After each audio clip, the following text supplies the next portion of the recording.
Hello and welcome to Danish Pronunciation for Beginners. My name is Alan and this is Dialog number 28, Dialog 28. Jeg er mega træt. Jeg er mega træt. Træt means tired.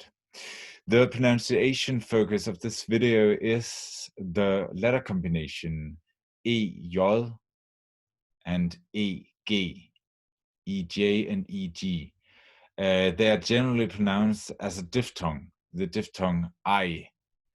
Nej, meget, vej, lege.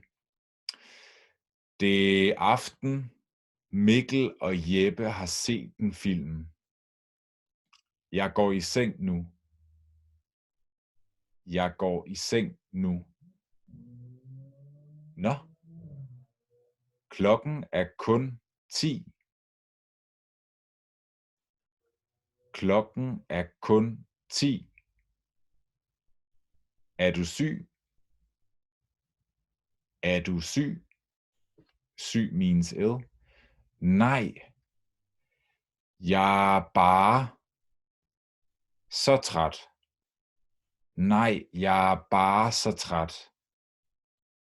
Du ser også ret træt ud.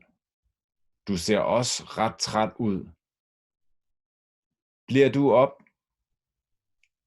Bliver du op? Ja, jeg spiser resten af isen. Ja, jeg spiser resten af isen. Godnat. Godnat og sov godt. Godnat og sov godt. That's all for now. And if you liked this video, please give it a thumbs up on YouTube.